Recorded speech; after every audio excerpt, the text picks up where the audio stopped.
Hey guys, this is Abhishek and you are watching cam Shraddha. तो आज का टॉपिक है हमारा पैकिंग इफिशियंसी।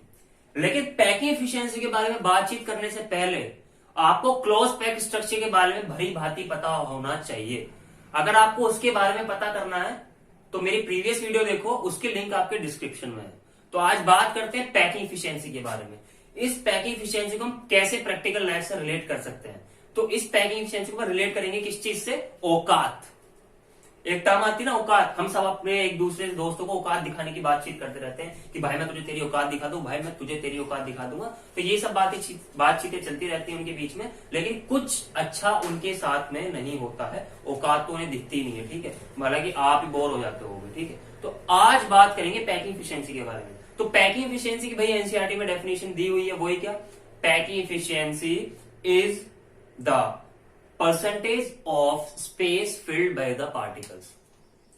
एनसीईआरटी में दी, अदर बुक्स में जाकर देख लो, आपकी ये डेफिनेशन है। आप उसमें दी हुई है तो मैं भी यही लिख देता हूँ एनसीईआरटी की डेफिनेशन। क्या? अभी मैं ब्रीफ में बताऊंगा, इतने ज्यादा जल्दी मत होना, ब्रीफ में ही बताऊंगा। इसलिए क्या पहले इसकी डेफिनेशन लिख देते हैं। क्यों? बोर्ड में भाई आपको चाहिए प्रॉपर स्टेटमेंट। एनसीईआरटी वाला स्टेटमेंट चेप के आ जाओगे तो अच्छा रहेगा, मार्क्स आपको अच्छा लगेगा कि हाँ मिल रहे हैं, पूरे मार्क्स मिल रहे हैं, ठीक है। अगर करके पूरा अगर मार्क्स वही मिल रहे हैं तो पैकिंग इफिशियंसी की डेफिनेशन कर लेते हैं हम लोग। पैकिंग इफिशियंसी तो क्या होता है packing efficiency? Packing efficiency is the percentage of space filled by the particles. Packing efficiency is the percentage of space filled by the particles. अब सर इतना तो सब बता देते हैं, इतना तो सबने बता दिया कि packing efficiency is the percentage of space filled by the particles. इसे नॉर्मल लाइफ से कैसे रिलेट करेंगे हम लोग? अब मैंने एक वर्ड बोला था आपको, औकात, ठीक है। आप जब कुछ खाना खाते हो तो आपके पेट में जितना आ सकता है अपनी अपनी कैपेबिलिटी के अकॉर्डिंग तो आप उसे खा सकते हो ना। तो ऐसे ही एक पूरा यूनिट सेल के बारे में बातचीत कर रहा हूं। तो मैंने प्रीवियस वीडियो में बताया आपने क्या यूनिट सेल को कैसे अगर हम रेडियस के बेसिस पे लेंगे तो मैं यूनिट सेल काउंट करूंगा उसे, और एटम के बेसिस पे लेंगे तो पैकिंग में काउंट करूंगा उसे, ठीक है। तो रेडियस के बेसिस पे लेंगे तो यूनिट सेल ले रहे हैं हम लोग। एक यूनिट सेल के अंदर कितने एटम है तो ये तो हमने पता कर लिया था। नंबर ऑफ एटम्स एक यूनिट सेल के अंदर कितने होते हैं? हमारे सिलेबस में क्यूबिक आता है। क्यूबिक कितने पार्ट में डिवाइड होता है आपका? प्रिमिटिव में, और बॉडी सेंटर्ड में, फेस सेंटर्ड में। और इन्हीं के बारे की पैकिंग इनके बारे में पढ़ेंगे और इन्हीं की पैकिंग इफिशियंसी निकालने वाले इस चैप्टर के अंदर, ठीक है। क्या होती है नंबर ऑफ एटम्स तो आपको सबको पता है। तो इसका मतलब एक यूनिट सेल के अंदर कितने नंबर ऑफ एटम्स हैं, उन नंबर ऑफ एटम्स का उस पूरी यूनिट सेल के वॉल्यूम से कितना फ्रैक्शन है, कितना परसेंटेज है, उसे पैकिंग इफिशियंसी बोलेंगे। जैसे मान लो ये वाली एक यूनिट सेल है, इसे एक यूनिट सेल में कंसीडर कर रहा हूं। तो इसमें प्रिमिटिव यूनिट सेल है, कॉर्नर पोजीशन पे एटम होंगे, सारे एटम कहां पर होंगे? कॉर्नर पोजीशन पे होंगे। तो इस यूनिट सेल के अंदर कितने एटम होते हैं? मैंने निकाल के दिखाया था आपको, निकलवा के दिखाया था ना आपको। कॉर्नर पोजीशन में अगर एटम है तो इसके पूरे यूनिट सेल के अंदर इसका एटम का कितना पार्ट होगा? एक एटम होगा। अब एक एटम की यूनिट को, अगर एक एटम की वॉल्यूम को अगर हम इस पूरी टोटल वॉल्यूम से डिवाइड कर देते हैं तो पैकिंग इफिशियंसी हमारी निकल के आ जाती है। तो यहीं से एक फॉर्मूला बनता है। क्या फॉर्मूला बनता है आपका? Packing efficiency is equals to volume occupied by all spheres. अब एटम स्फेयर की शेप पे तो होता तो स्फेयर्स लिख देते हैं हम यहां पे, divide by total volume of unit cell. Total volume of unit cell. अब सर इतना भी सब बता देते हैं कि यार ये कैसे करने हैं, इसे हम और इजी मैनर में कैसे समझ सकते हैं? और इजी मैनर में समझाता हूं। सपोज आपके पास में एक है एप्पल। अब इसे यार एप्पल मानो, ड्राइंग इतनी अच्छी नहीं है मेरी, इसे एप्पल मान लो। आपके घर में 4 भाई बहन, 4 में डिवाइड कर दिया, आप पे कितना पार्ट आएगा? 1/4। 1/4 कैसे आ गया? आपने अपने वाले पार्ट को ही तो, यानी कि इस शेप के अंदर जो आपके पास में पार्ट मिला है वो कितना फ्रैक्शन में था इसमें पार्ट, तो तो आपने एक पार्ट निकाला तो शेप का पार्ट कितने डिवाइड करें आपने 4 में, तो 1 डिवाइड बाई 4। इसका मतलब अगर हमें पैकिंग एफिशिएंसी से एटम की निकालनी है तो ऊपर हमें लिखना पड़ेगा सारे एटम्स की वॉल्यूम ऊपर लिखनी पड़ेगी हमें, जितने भी एटम्स है मान लो अगर फेस सेंटर्ड है, बॉडी सेंटर्ड है, प्रिमिटिव है, उसकी ऊपर लिखनी पड़ेगी volume, divide by total number of volume of unit cells हम डिवाइड कर देंगे तो पैकिंग एफिशिएंसी हमारे निकल के आ जाएगी। ठीक है, तो ये था इसका फॉर्मूला। अब इस फॉर्मूले के बेसिस पे अलग अलग क्रिस्टल लैटिस और यूनिट सेल के लिए हम क्या निकालेंगे, पैकिंग एफिशिएंसी निकालेंगे, कितने कितने परसेंटेज होती है। अगर हमें नॉर्मल पहले से ही पता होगा पैकिंग एफिशिएंसी कैसे निकालते हैं, परसेंटेज कैसे निकालते हैं, तो हम न्यूमेरिकल्स को अच्छे से, न्यूमेरिकल अप्रोच हमारी अच्छी हो जाती है, इसलिए हम पहले से निकाल के रखते हैं। ठीक है, तो अब पढ़ाने स्टार्ट करता हूँ। क्या पैकिंग एफिशिएंसी निकालेंगे हम, पहले किसके निकाले बताओ। पहले चलो निकालते हैं सिंपल क्यूबिक, बिल्कुल सिंपल सा कॉन्सेप्ट लेते हैं, सिंपल वाले के लिए भी चलते हैं लोग। ठीक है, लेकिन एनसीईआरटी में पहले स्पेस सेंटर्ड की निकाली हुई है, लेकिन हम पहले सिंपल क्यूबिक की निकालते हैं। ठीक है, आपको ज्यादा अच्छे से तभी समझ में आएगा। ठीक है, चलो आसान से मुश्किल की तरफ को बढ़ना है भैया। मंजिलें कितनी भी दूर हो, कहते हैं ना कि रख हौसला वो मंजर भी आएगा, प्यासे के पास चलकर समंदर भी आएगा, और थक कर मत बैठ जाना वो मंजिल के मुसाफिर, क्योंकि मंजिल भी आएगी और मिलने का मजा भी आएगा। ठीक है, packing efficiency for simple cubic unit cell, simple cubic unit cell packing efficiency निकालनी। अब जब अगर मान लो बोर्ड में आपको क्वेश्चन आ जाता है कि आपको पैकिंग एफिशिएंसी निकालनी है सिंपल क्यूबिक यूनिट सेल की, आप कैसे निकालोगे, तो सबसे पहले आपको क्या करना, पैकिंग एफिशिएंसी का फॉर्मूला आपको पता होना चाहिए। क्या, volume occupied by all spheres divide by total volume of unit cell. अब पता है हमारे सिलेबस में तो क्यूबिकल है, तो क्यूब की यूनिट सेल टोटल वॉल्यूम पता होगी ए क्यूब, डिवाइड में तो हम ए क्यूब कर देंगे फॉर्मूले के अंदर, लेकिन जो ऊपर होगा वॉल्यूम ऑफ ऑल स्फीयर्स, तो सिंपल क्यूबिक यूनिट सेल के लिए सिंपल क्यूबिक यूनिट सेल कौन सी होती है, 3 डायमेंशन में आपने पढ़ा था जब ए टाइप की लेयर को, 3 डायमेंशन आपने क्या पढ़ा था, जब ए टाइप की लेयर को आप 3 डायमेंशनली अरेंज करते हो, 3 डायमेंशनली आप जब उसे अरेंज करते हो ऐसे कर करके, तो किसका फॉर्मेशन होता है, क्यूब का फॉर्मेशन होता है यहाँ पे, तो इसे सिंपल क्यूबिक यूनिट सेल कहते हैं। और इसे अगर आपको और कन्वीनियंट मैनर में समझना तो ये हो गया क्यूब, ये हो गया क्यूब। अब इसकी फॉर्मेशन ऐसी तो होगी, कॉर्नर पोजीशन पे एटम होंगे, कॉर्नर पोजीशन पे क्या होंगे, एटम होंगे, समझ गए। तो इसे ऐसे कंसिडर कर लो। तो क्या packing efficiency for simple cubic unit cell के लिए पैकिंग एफिशिएंसी निकालेंगे। सबसे पहले अगर मैं इसका एटम कितना पार्टिसिपेट कर रहा है पूरे यूनिट सेल के अंदर, एक एटम पार्टिसिपेट कर रहा है, तो 1 into volume of sphere divide by total volume of unit cell. ठीक है, अब कैसे अप्रोच लेंगे हम इसकी, न्यूमेरिकली अप्रोच हम कैसे लेंगे, ये तो सर आपने रफली बता दिया। अब इसके बाद सर आपको बिल्कुल अगर बोर्ड में बिल्कुल अच्छे तरीके से लिखना है, सजा के लिखना है, तो कैसे सजा के लिखेंगे। अब आप देखो, जब simple cubic unit cell form होती है तो एटम ऐसे लगे रहते हैं,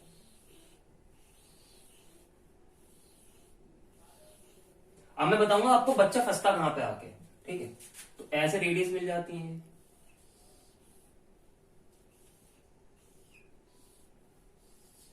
ऐसे कॉर्नर पोजीशन पे एटम है, देखो कॉर्नर पोजीशन पे एटम है। अब ये तो एज लेंथ है ए, यहां से लेके यहां तक ए है, यहां से लेके यहां तक ए है, ये भी ए है, क्योंकि क्यूबिकल है तो सारी साइड सेम होंगी। अगर मैं इसकी पैकिंग एफिशिएंसी निकालने लग जाऊं तो प्रिमिटिव यूनिट सेल के अंदर, सिंपल क्यूबिक यूनिट सेल के अंदर, एक यूनिट सेल के अंदर कितना एटम का पार्ट आता है, 1 एटम का पार्ट आता है, तो 1 इंटू वॉल्यूम ऑफ स्फीयर कितना हो गया, volume of sphere, volume of sphere divide by total volume of unit cell a cube, तो 1 into 4/3 pi r cube divide by a cube. तो अब यहां पे आके फंसता है बच्चा, कहां पे, कि हमने इतना तो निकाल दिया, लेकिन आर और ए को हम कट कैसे करें, ये तो दोनों वेरिएबल टर्म आ गई, हमें तो इसे भी आर, या तो आर को ए के फॉर्म में कन्वर्ट कर लो या ए को आर की फॉर्म में कन्वर्ट कर लो, तभी हम पैकिंग एफिशिएंसी निकाल सकते हैं। तो एनसीईआरटी में पागल नहीं है वो, पहले उन्होंने रिलेशन निकाला हुआ है, वो इसलिए रिलेशन निकाला हुआ है जिससे कि आप बाद में फंस ना जाओ, तो उन्होंने पहले रिलेशन निकाल दिया, उसके बाद में आपको ये टर्म लिखवाई हुई है। लेकिन एग्जैक्टली आप पहले ऐसे स्टार्ट करेंगे, सोचना कैसे स्टार्ट करेंगे, ऐसे क्या, यहाँ पे आके फंसते हैं बच्चे, आर क्यूब और ए क्यूब फिर कटता नहीं है, इस चक्कर है हम यहाँ पे इनकी वो निकालते हैं, क्या इनके बीच में रिलेशन निकालते हैं। तो आइए आप बिल्कुल स्टेप बाय स्टेप इनका रिलेशन निकालते हैं, प्रॉपर मेंटेन तरीके से हम इसका सॉल्यूशन करते हैं। ठीक है, ये तो मैंने आपको रफली बताया था कि बच्चे फंसते कहां पे आके, तो वो मैंने बता दिया। अगर मैं इसे लेके चलूं, आप देखो ये एटम है, ये भी एटम है, तो ये इसकी रेडियस आर हो गई, ये भी इसकी रेडियस आर हो गई। तो आप एक चीज देखो, ए इज इक्वल टू 2r नहीं हो गया है? रेडियस जो है, जो रेडियस है वो इसकी हाफ है, इस वाले एज लेंथ की रेडियस हाफ है, तो मैं इसे ऐसे लिख सकता हूँ a is equal to 2r। अगर मान लो मैं दो रेडियस को जोड़ दूं, ये पूरी a है यहां से लेके यहां तक, ये r है ये r है, तो a is equal to 2r यहां से निकल के नहीं आ गया क्या? ये मैंने यहां पे लिख दिया, तो a is equal to 2r निकल के आ गया, तो r कितना निकल के आ गया? a/2। अब सर मैंने रिलेशन तो निकाल लिया, अब तो मैं चुटकियों में कर दूंगा सॉल्व। अब हाँ कर दूंगा तो चुटकियों में सॉल्व। क्यों? वी नो पैकिंग एफिशिएंसी क्या होता है? Volume occupied by all sphere, volume occupied by all spheres. All spheres मतलब जितने नंबर ऑफ एटम्स इसमें, तो प्रिमिटिव यूनिट सेल के अंदर, सिंपल क्यूबिक यूनिट सेल के अंदर नंबर ऑफ एटम्स कितने निकाले थे हमने? बताओ जल्दी से। हाँ 1, हाँ 1 2, अबे पागल 1 निकाल लेते हमने, ठीक है। Total volume of unit cell. Sir अब तो मैं धुआं बना दूंगा इसका, अब तो आप कराने की जरूरत भी नहीं है आपको, पहले क्यों नहीं बनाया था धुआं? Volume occupied by all sphere, तो क्या हो गया? एक एटम होता है, एक एटम होता है, वॉल्यूम क्या होती है स्फीयर की? 4/3 पाई r cube divide by a cube. अब r की जगह हम ये लिख सकते हैं, तो ए की टर्म में आगे क्वेश्चन 4/3 पाई a/2 का a क्यूब बाई 8 लिख सकता हूँ डायरेक्ट में, डिवाइड बाई ए क्यूब। अब ए क्यूब से ए क्यूब कटा, 4 2 8, तो जब इसे सोल्व करोगे आप तो इसका आंसर कुछ ऐसे निकल जाएगा 52.36%, 53.36%, इसे 52.36%, जितना भी होगा एनसीईआरटी में देख लेना, तो एग्जैक्टली 52% निकल के आता है, जितना भी होगा देख लेना, 52.4%। ठीक है, तो ये था इसका सिंपल सादा कॉन्सेप्ट, क्या कि एक यूनिट सेल के अंदर ये स्फीयर कितना पार्ट घेर रहे हैं यूनिट सेल का, वो उसकी पैकिंग एफिशिएंसी होती है, तो वो कितनी आती है? यानी एक यूनिट सेल के अंदर अगर 100% यूनिट सेल है कोई सी, अगर मान लो उसका 100% रेशियो है, तो उसमें 52 पार्ट में, यानी कि अगर मान लो यूनिट सेल ये है तो इसके 52 पार्ट में, यानी कि 52 या 50 से थोड़ा सा ज्यादा इतना पार्ट इसके एटम ने घेर रखा होगा, इतना पार्ट नहीं घेर रखा होगा, इतना पार्ट खाली होगा, इतने में वॉइड्स होंगे। ठीक है, तो इससे पैकिंग एफिशिएंसी निकलती है, इससे बहुत सारे क्वेश्चन भी सोल्व होते हैं। ठीक है, तो होप सो आपको क्लियर हो गया होगा। तो packing efficiency for simple cubic unit cell निकल के कितनी आती है? 52.4%। समझ गए? समझ गए ना? Copy that. इसके बाद में बातचीत करते हैं, हम निकालते हैं बॉडी सेंटर्ड के लिए। बॉडी सेंटर्ड के निकाले, फेस सेंटर्ड के लिए निकाले? पहले निकालते हैं फेस सेंटर्ड के लिए, तो आपको रिदम बन जाएगा आपका। ठीक है, तो रिदम बनाते हैं, कॉपी दैट। अब पैकिंग एफिशिएंसी किसके लिए निकालते हैं? एफसीसी के लिए। ठीक है, चलो निकालते हैं भैया एफसीसी के लिए। अच्छा मुझे एक बात बताओगे बच्चों? अच्छा बच्चों बोला करूं, ऐसा बोला करूं? हे किड्स, हे किड्स ऐसा बोला करूं? अब मुझे सिंपल सी एक बात बताओ यार, मैं मंदिर में जाता हूं, जब मंदिर में जाते हैं, तो जब हम बचपन से हाथ जोड़ते रहते हैं मंदिर के सामने, जब हाथ जोड़ते हैं तो ऐसी आवाज निकलती है हमारे मुंह से। ये जब किसी के बड़े के पैर छूते तो मेरे मुंह से तो निकलती है, मैंने सबके अपने इधर के आसपास के लोकेशन में मैंने नोटिस करा कि सबके मुंह से आवाज निकलती है, भाई पैर छू रहे थे, तो ये क्यों निकलती है? तो इसका जवाब भाई मुझे जरूर कमेंट बॉक्स में चाहिए, तो आप मुझे इसका जवाब कमेंट बॉक्स में लिख के देंगे जरूर। ठीक है, और इसके लिए पूरा वीडियो देखें, आंसर मैं नहीं बताऊंगा, आंसर आप ही बताओगे। ठीक है, या देख के बताओ, इतना काम कर दो, मेरा इतना ज्ञान दे रहा हूँ आपको, इतना काम मेरा कर सकते हो। बहुत दिन टेंशन में चल रहा हूँ क्वेश्चन की वजह से, सॉल्व नहीं कर पा रहा, बहुत ज्यादा टिपिकल सा क्वेश्चन है मेरे लिए। हाँ, ये न्यूमेरिकल वाले तो हो जाते हैं, पर वो नहीं होते ना, एथिकल टाइप क्वेश्चंस नहीं होते। पैकिंग एफिशिएंसी फॉर आप निकालते हैं ना फेस सेंटर्ड के लिए। फेस सेंटर्ड को और क्या बोलते हैं? सीसीपी। क्या बोलते हैं? सीसीपी। नहीं, क्यूबिक क्लोज पैकिंग। क्या बोलते हैं? Cubic close packing. तो एफसीसी को सीसीपी भी बोलते हैं। अब face centred cubic unit cell के अंदर हमें पता है सर, आपने क्यूबिक का बता रहे 3 पार्ट होते हैं इसके, क्या? Primitive, face centred, body centred, and centred भी होता है, उसका कुछ पढ़ते नहीं समझ जाओ। सीसीपी एफसीसी एक ही होता है, ये लोग एफसीसी और सीसीपी एक ही होता है। तो फेस सेंटर्ड में एटम कहां होता है? फेस पे होता है, पोजीशन पे। अब पैकिंग एफिशिएंसी निकालने के लिए हमें क्या चाहिए? फॉर्मूला तो पता है, volume occupied by all sphere. अब हमें सबसे पहले बात क्या निकालनी है? सबसे पहले हमने गलती कहां करी थी? आर और ए में पहले उसमें रिलेशन नहीं निकाला था हमने, तो हम पहले एक के बाद रिलेशन निकाल लेते हैं। कैसे निकालेंगे? तो पहले हम फिगर बना लेते हैं इसकी, बड़ी नीट एंड क्लीन सी, बड़ी सुंदर सी, बड़ी क्यूट सी फिगर बनाते हैं। तो यूनिट सेल है, यूनिट सेल बनाई मैंने यहां पर। ठीक है, एक एटम यहां पे होगा, एक एटम फेस पे होगा, एक एटम यहां पे होगा। अगर मैं इसका और 3 डायमेंशन और डायग्राम नीट एंड क्लीन बनाऊं तो कुछ ऐसे ऐसे नजर आ रहा होगा आपको कि एक एटम यहां पे, एक एटम यहां पे, एक एटम यहां पे। ठीक है, ये ए है, ये ए है। क्यों? स्क्वायर की तो एज लेंथ है। अगर मैं इसकी बातचीत करता हूं तो ये भी ए है, ये भी ए है, और ये कितना हो गया? R r r r. तो अगर मैं ये ए है, ये ए है, लेकिन ये तो हाइपोटेन्यूस है ना भैया इसकी। अगर मैं इसे ए बी सी मान लेता हूँ ट्राइंगल, लगा दो पाइथागोरस। पाइथागोरस अंकल क्यों आए थे? वो इसलिए तो आए थे, एक बार सॉलिड स्टेट चैप्टर आएगा, उसमें मेरा यूज होगा, मैं कामयाब हो जाऊंगा। तो यहाँ पे पाइथागोरस लगाते हैं क्या? बाय कूल सा नेम लिखते हैं, PT theorem, by PG. Pythagoras theorem क्या होगा? हाइपोटेन्यूस का square is equals to A B square plus B C square, यानी कि A C square is equals to A B square plus B C square. A C square क्या है? ए C square, इसे मान, चलो और कन्वीनियंट कर देते तुम्हारे लिए, इसे बी मान लेता हूं हाइपोटेन्यूस को, तो बी स्क्वायर हो गया। ए बी स्क्वायर क्या है? A square. B C square क्या है? ए स्क्वायर, यानी कि b square equals to 2a square. B is equals to कितना आ गया? Square. B is equals to कितना आ गया? √2a। और बी किसके इक्वल है? 4r के। क्यों? बी है पूरा, और r plus r plus r plus r, इतना कोई बच्चा ही बताया था 4r के इक्वल होता है, इज इक्वल्स टू √2a। अब बताओ आर को ए के टर्म में लिखूं, ए को आर के टर्म में लिखूं? ठीक है, आर को लिख देता हूं √2a/4। अच्छा नहीं लगा सर, और काटो से, इसकी दही नापो, इसकी नापते। R is equals to √2a/2 into 2 लिख सकते हैं इसे हम लोग। √2 से √2 टाइम्स जाएगा, तो आर कितना आ गया?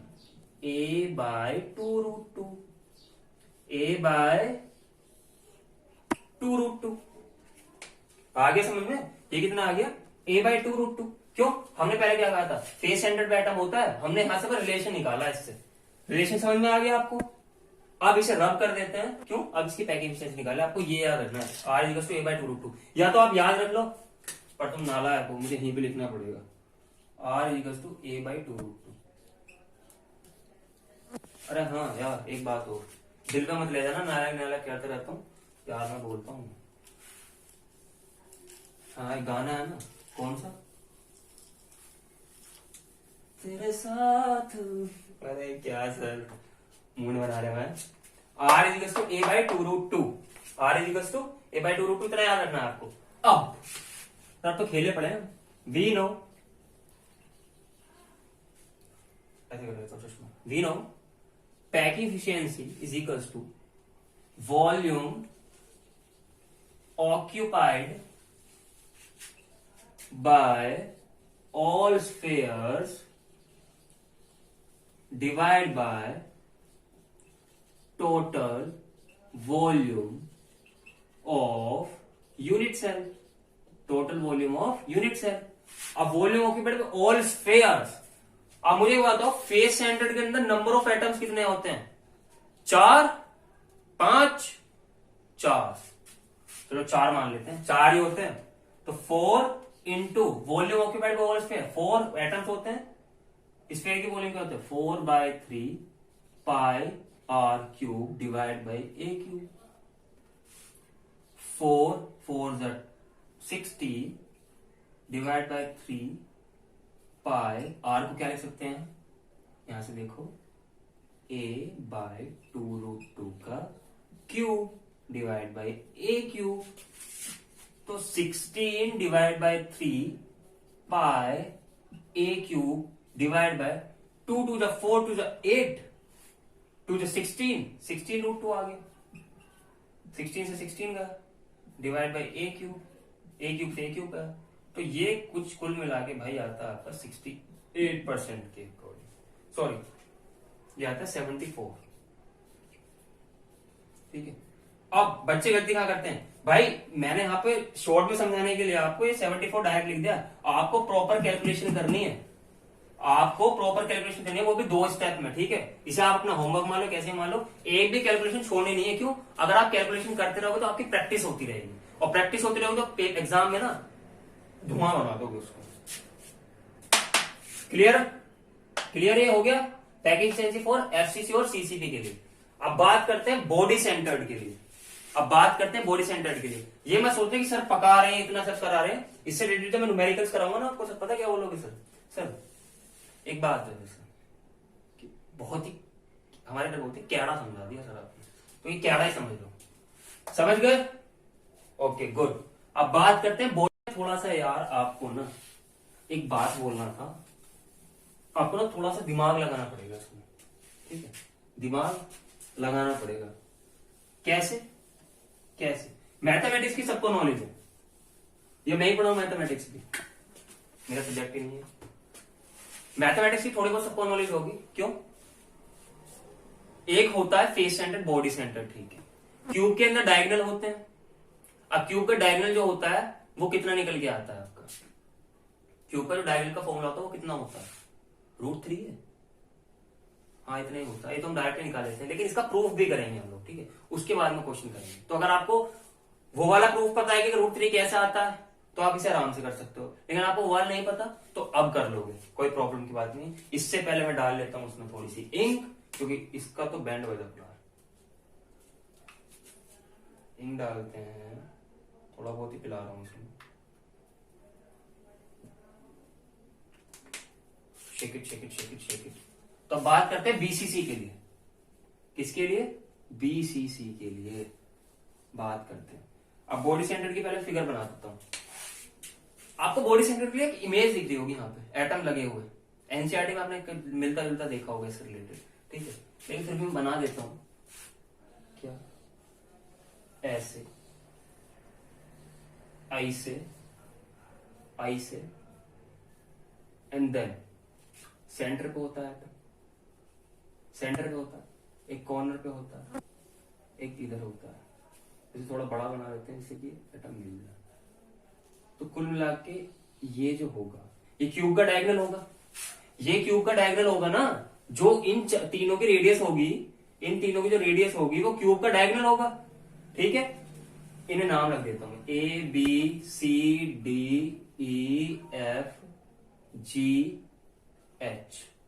इतने हो गए, सबके नाम हो गए ना। इसे यहां से मिला देता हूं मैं। अब देखो आप इसका 3D ओवरव्यू ले लेते हैं हम लोग। कैसे होगा? सिंपल ऐसे ही होगा जैसे फेस सेंटर्ड का होता है।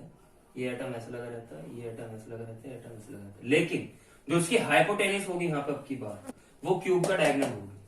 सबसे मेन बात है, जो इसकी हाइपोटेनस होगी ना आपकी बार जो निकलेगी वो क्यूब का डायगोनल होगी। सबसे पहले हमें ये निकालना है। क्यों?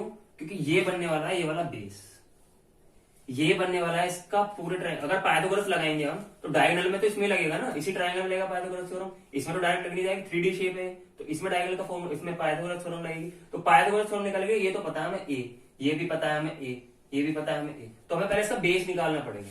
सबसे पहले हमें इसका क्या निकालना पड़ेगा? बेस निकालना पड़ेगा। ये बेस कैसे निकलेगा? ये निकल के आ जाएगा √2, ये निकल के आएगा √2। अब इसे यहाँ पे √2 लिख दो, यहाँ पे √2 ए। अब इससे हाइपोटेनस निकलेगी। इतना समझ में आ गया? चलो मैं इसे भी निकाल के दिखाता हूँ। In triangle ABF, in triangle ABF apply Pythagoras theorem. क्या? AB square plus AF square, AB square is plus AF square is equals to FB square. समझ गए? अब AB स्क्वायर क्या? A square plus A square is equals to FB square, ठीक है? 2A square is equals to FB square. ये randomly आप कुछ भी नंबर मान सकते हो, मैंने ABCD मान लिया, ठीक है? इसमें कितना निकल गया? FB कितना निकल गया है आपका? √2A। ये तो निकल गया है, फिर √2A निकल गया है जो मैंने यहाँ पे डाला हुआ है। अब ये √2A पता है आपको, इसका बेस पता लग गया, यहां से निकल गया आपको, ठीक है? ये आपको बेस पता लग गया, ये आपको A पता लग गया, तो आप इसे निकाल सकते हो उसके डायगोनल को। क्यों? अब डायगोनल क्यों निकाल रहे हो उसका? अगर मैं डायगोनल निकाल लूंगा तो इसकी रेडियस और इसकी एज लेंथ में हमें रिलेशन पता लग जाएगा। कुल मिलाकर ना रिलेशन पता करने के लिए फंडा लगा रहे हैं सब कुछ। तो रिलेशन कैसे पता लगेगा? अब इसमें पाइथागोरस थ्योरम लगा दो। इसका कौन सा वो हो गया triangle? In triangle BFC, in triangle BFC, तो इसका बेस कितना होगा? FB square plus BC square, FB square plus BC square is equals to FC square. F B square कितना है, √2 है, √2a का square plus a square is equal to F C square, और √2 कितना होगा, 2a square plus a square is equal to F C square, ये कितना होगा 3a square is equal to F C square, square में both side कर लेंगे तो कितना हो जाएगा, √3a is equal to F C, √3a is equal to F C कितना है, फिर एफ सी है 4r के इक्वल, ये जो एफ सी है, सॉरी सी है, एफ सी है, तो ये आर है, ये भी आर है, ये भी आर है, ये भी आर है, तो ये किसके इक्वल होगा, 4r के इक्वल नहीं हो गया, तो एफ सी किसके इक्वल है, 4r के, तो √3a is equal to 4r, √3a is equal to 4r, तो r कितना हो गया, √3a/4, कितना हो गया, √3a/4, कितना हो गया, √3a/4, तो r निकल के आ गया। अब सर आप तो बाकी का हमें पता है, आप मत कराओ, हम कर लेंगे फिर भी, लेकिन मैं करवा रहा हूँ, इसे नोट डाउन कर लो पहले। सबसे पहले ये समझ में आ गया, समझ में नहीं आया तो पीछे वीडियो को जाके देख लो, आपको समझ में आ जाएगा, ठीक है। अब इसके बाद स्टार्ट करते हैं क्या, अब पैकिंग एफिशिएंसी निकालते हैं, इसकी रिलेशन आपको पता लग गया, इसे नोट कर लेना, वीडियो को पॉज करके, मैं हट गया था, ठीक है। तो वी नो, अब तो वही सिंपल लाइन चेक देनी है, वी नो, ये तो याद है ना, वी नो तो लिखना ही है आपको, समझ जाओ, ये तो आपको ब्रह्मास्त्र है, वी नो, फॉर्मूला तो लिख के आना at least, packing efficiency is equal to volume occupied by all spheres divide by total volume of unit cell, total volume of unit cell, तो volume occupied by all spheres, तो इसके अंदर atom कितने होते हैं, बॉडी सेंटर के अंदर 2 रहते हैं, तो 2 into 4/3 pi r cube divide by a cube, तो इसका कितना मतलब हो गया, 2 इंटू 4/3 पाई आर कितना है, √3, अरे यार मैंने तो बता दिया, आर इक्वल टू था √3a/4, चलो याद कर लो, होप तो आपको भी याद ही होगा, 3a/4 divide by a cube, ये भी क्यूब, तो कितना हो गया 8/3 पाई, 3 3 9, 9√3, 3 3 9 √3, 9√3 a cube divide bye 64, 8 8 64 divide by a cube से a क्यूब कटा, तो कितना निकल गया 68, तो कितना निकल गया 68%, ओह सॉरी, √3 की √3 मल्टीप्लाई करो तो 3√3 आएगा, निकल गया, ठीक है, 3√3 निकल के आएगा, 68% निकल के आ रहा है क्या, इसकी पैकिंग एफिशिएंसी। तो अब तक हमने वीडियो में क्या पढ़ा, हमने पैकिंग एफिशिएंसी निकाली फेस सेंटर्ड की, बॉडी सेंटर्ड की, सिंपल क्यूबिक स्ट्रक्चर्स की, ठीक है, उसमें आर का रिलेशन फाइंड करा।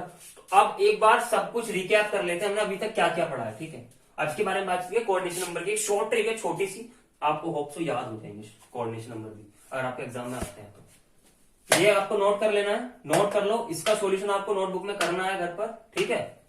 हाँ, तो अब रिकैप करते हैं कि हमने क्या क्या चीज पढ़ी है, हमने क्या क्या चीज पढ़ ली अब तक, ठीक है, उसके बारे में बातचीत करते हैं, उसे पूरे को रब कर देते हैं, चलो भाई रब कर देते हैं। अब धीरे धीरे एक बार करते हैं रिकैप। सर वीडियो में सर ने पहले बताया पैकिंग एफिशिएंसी के बारे में पढ़ने वाले हैं हम लोग। पैकिंग एफिशिएंसी कैसे निकलेंगे, पैकिंग एफिशिएंसी किसके लिए निकालेंगे हमने, सिंपल क्यूबिक के लिए,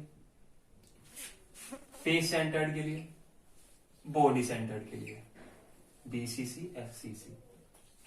अब मुझे बात बताओ, आपको ये चार्ट तो याद ही कर लेना है, क्यों, इसकी रेडियस कितनी लिख देते, a इज टू 2r, ये r इज टू a/2√2, ये इसे ऐसे कर लो, r इज टू a/2, ये a/2√2, और ये कितना निकला, r इज टू √3a/4, ये निकला था, ये कितना निकल के आया था, इसकी पैकिंग एफिशिएंसी कितनी निकल गई रेडियस में, और ये मतलब रिलेशन, इसकी पैकिंग एफिशिएंसी कितनी निकल के आई थी 52%, 52.4%, इसकी कितनी निकल के आई थी 74%, इसकी 68% निकल के आई थी।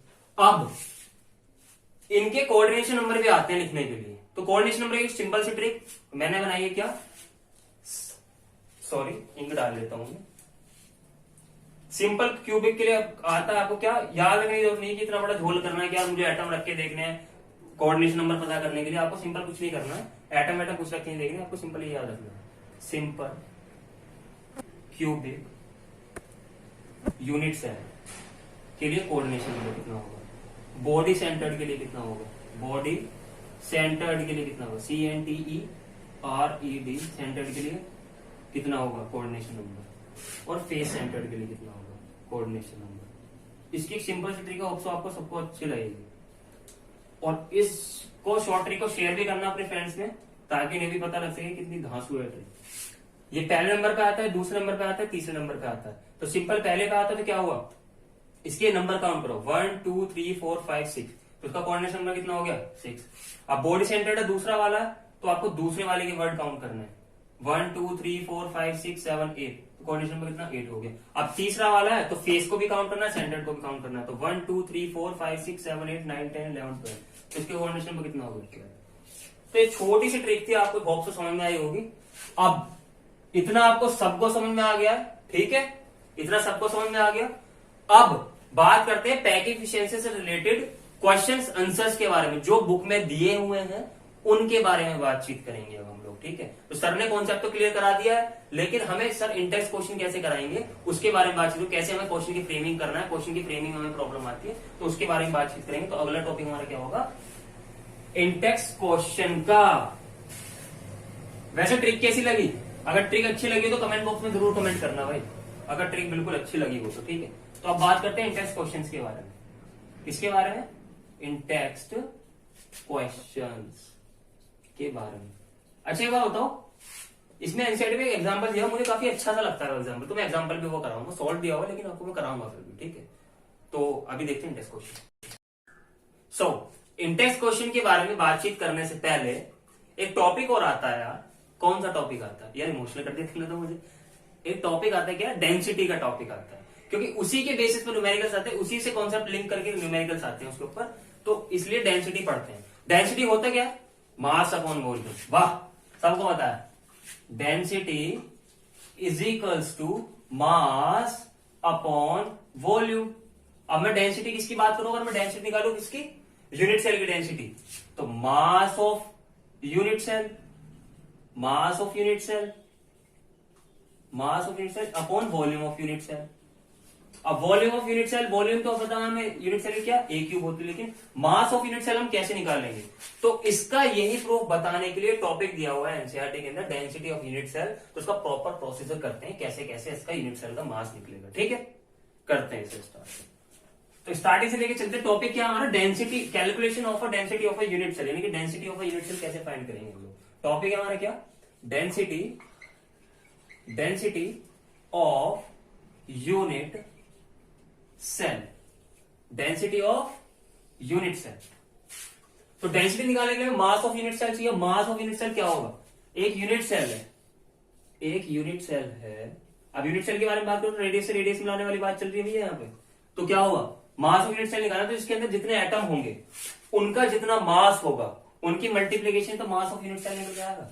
तो हम पहले देखते हैं मास ऑफ यूनिट सेल कितना होता है, मास ऑफ यूनिट सेल। तो क्या होगा, number of atoms, number of atoms जो कि इस यूनिट सेल के अंदर है, into mass of each atom, mass of each atom. अब इनकी रिप्रेजेंटेशन भी क्या होता है, नंबर ऑफ एटम को किससे रिप्रेजेंट करते हैं, जेड से, मास को किससे करते हैं, एटम के, एम से। तो मास ऑफ ईच एटम हो गया। लेकिन अगर हमें न्यूमेरिकल्स देते हैं वो, तो न्यूमेरिकल्स में जनरली हमें एम पता नहीं होता, तो डेंसिटी का फॉर्मूला क्या हो जाएगा, मास, मास यूनिट सेल पता लगे, Z into M, Z into M पता लगे, तो डेंसिटी क्या हो गया इसका, डेंसिटी हो गया हमारा क्या, जेड इंटू एम अपॉन ए क्यू। ये इसका हो गया फॉर्मूला। ये मास है इसमें, ठीक है, ये स्मॉल एम है, स्मॉल एम। अब कभी कभी क्वेश्चंस में ये भी दे देता है आपको क्या, कि मास डायरेक्टली एटम का ना देके, मास डायरेक्टली एटम का ना देके उसका मोलर मास दे देता है। तो मोलर मास में क्या, मास का फॉर्मूला होता है, तो क्यों, मास होता है आपका molar mass, molar mass divide by Avogadro number.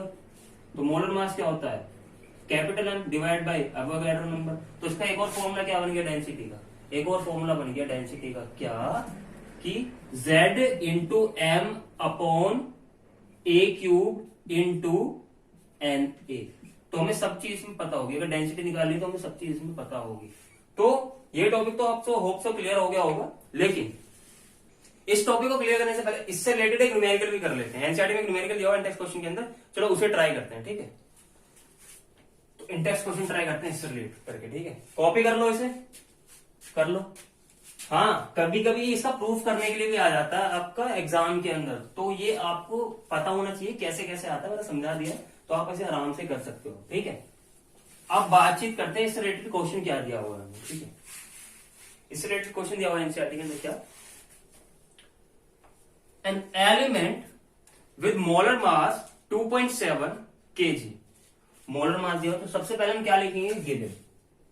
Question number 1 Intex question है, गिवन क्या दिया हुआ है, गिवन क्या क्या, मोलर मास यानी कैपिटल एम कितना दिया हुआ है, देखो 2.7 इंटू 10 की पावर -2 kg, 2.7 इंटू 10 की पावर -2 kg पर मोल। सेकंड क्या दिया हुआ है इसमें, forms a cubic unit cell with edge length 405 picometre. Edge length A कितनी दी है, 405 पिकोमीटर। पिकोमीटर में कितने मीटर होते हैं, 405 इंटू 10 की पावर -12 होता है, 15 होता है, 12 मीटर। तो 405 इंटू 10 की पावर -12 मीटर ये दिया हुआ है। What is the nature of the cubic unit cell, और डेंसिटी दी हुई है इसमें। डेंसिटी क्या दी हुई है, डी कितना दिया हुआ है हमको, क्या डेंसिटी दी है 2.7 इंटू 10 की पावर 3 kg, 2.7 इंटू 10 की पावर 3 kg पर मीटर क्यूब। ये हमें गिवन दिया हुआ है, हमें क्या निकालना है इसमें, इसका नेचर निकालना है। अब नेचर निकालने के लिए यूनिट सेल का निकालेंगे, हमें नंबर ऑफ एटम्स पता लग जाएंगे।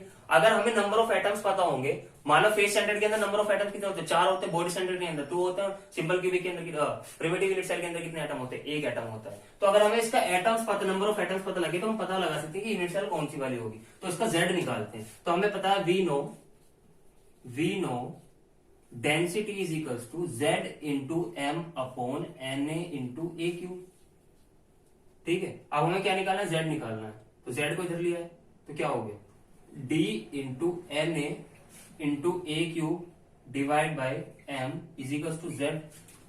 जेड कर लेंगे हम क्या, जेड कर लेंगे क्या, डेंसिटी कितनी दी हुई है 2.7 इंटू 10 की power 3 into a cube 405 into 10 की पावर -12 की power 3 divide by into 6.022 into 10 की पावर 23।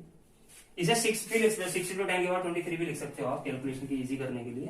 और m कितना दिया हुआ है इसमें, क्या 2.7 इंटू 10 की पावर -2 kg। इससे ही कट गया, ठीक है। अब इसकी जब मल्टीप्लाई करोगे आप, तो z निकल के आएगा अप्रोक्सीमेटली आपका 4, और z एटम 4 किसमें होते हैं, फेस स्टैंडर्ड के अंदर। तो आप इजिली बता सकते हो इसका नेचर क्या होगा, इसका नेचर क्या होगा, नेचर क्या होगा इसका, face standard cubic unit cell होगी। समझ गए, तो क्वेश्चन को ऐसे अप्रोच करना है आपको, पहले गिवन लिखना है, गिवन के बाद वी नो उसका फॉर्मूला लिखना, डेंसिटी क्या होती है, उससे हमने जेड निकाला, जेड निकालने के बाद हमने नेचर पता लगा लिया इसका, ठीक है। अब इंटेक्स क्वेश्चन ये भी दिया हुआ है कि हमें पैकिंग एफिशिएंसी बतानी, बॉडी सेंटर्ड की, फेस सेंटर्ड की और सिंपल क्यूबिक यूनिट सेल की। हमें पैकिंग एफिशिएंसी बतानी किसकी ज्यादा होती है। आपको क्या था, आपको पता है कि ज्यादा किसकी होती है, फेस सेंटर्ड की ज्यादा 74%, सबसे कम किसकी होती है, सिंपल क्यूबिक यूनिट सेल की, जिसकी होती है 52.4%, ठीक है। तो ये मैंने निकलवा के दिखाए हुए हैं, तो आप उसमें से देखे से कर लेना, ठीक है। दोनों का दोनों आपका इंडेक्स क्वेश्चन खत्म हो गए, ठीक है। तो ये टॉपिक आपका यही समाप्त होता है, ठीक है। और इससे एक टर्म और आती है इसमें फॉर्मूले की, उसके ऊपर नेक्स्ट वीडियो बनाऊंगा मैं, क्या नेक्स्ट वीडियो में उसमें पढ़ेंगे हम फॉर्मूला, कंपाउंड का कैसे फॉर्मूला बनाते हैं। छोटी बहुत 10-15 मिनट की वीडियो रहेगी वो, इसके बाद बनाऊंगा, ठीक है। तब तक के लिए आप इसे कर लीजिए, इसे रिवाइज करिए, तब तक के लिए stay home, stay safe, thank you very much.